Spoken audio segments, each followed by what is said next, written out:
All right, let's do headline number 4. Kroger is expanding into Oklahoma, similar to how it did in Florida last year, without stores. This is so exciting. Chris, this is like your favorite topic of all time. It is. I think this is you just get so excited. It's so cool. And according to the Dallas Morning News, Kroger will offer online grocery shopping from its new automated facility in Dallas, which is built in partnership with Ocado. Okay. And will also coordinate deliveries with what is calling a 50,000 square foot, quote unquote, spoke facility. Yes. In Oklahoma City.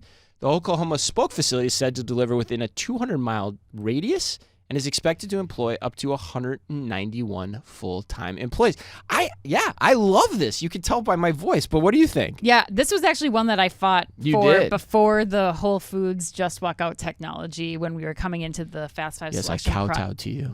process yesterday, but this spoke facility can deliver within a 200-mile radius. Like, that is a lot.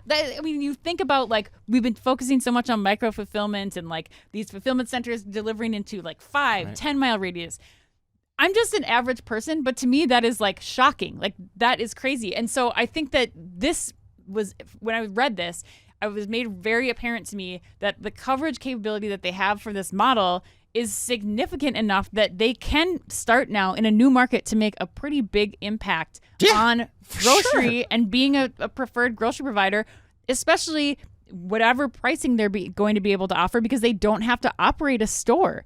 And I think a lot of people gave them so much crap early on, like when Ocado was coming, when they, merged with Ocado, people were saying, like, you can't do what you did in the UK Ocado, where you have these dense urban settings. But now they're delivering to a 200-mile radius, Chris, and that's just one of the spokes. Right. Yeah, and I'm not a math major, but a radius is half the length of a circle, right? Is that what it is, right? Yes. Yeah, okay, good. Okay, it's different than circumference, which is the full length, right? Yes. Okay, just making sure. I just want to make sure I had that right, because I think that's a critical piece of information here. But I digress. Anyway, and I 100% agree. Like, this story is not covered enough, in my opinion. Yes. I searched it, actually. And there was only one other mention of it last week outside the Dallas Morning News, and it was, of course, the great people at Grocery Dive who do an awesome job. No one else picked it up.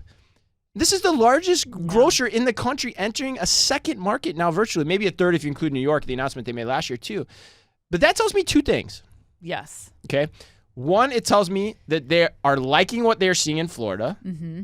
Or they're not liking what they're seeing in Florida, and this is the next attempt to try to see if this idea still works. Yes. But either way, we're going to have an answer to that question in a few months or few years when they decide to either enter another market or not enter another market. Yeah. But this is telling. This is my guess something is a few to months. Keep an eye on. Yeah. My guess is we're going to hear another one in a few months. Right. Like, the speed that they've been rolling this out is fierce. Yeah, my hunch is it's working. But if you're listening, Kroger, if you know anything, let us know, because we'd love to talk about it on succeeding shows here as we go along.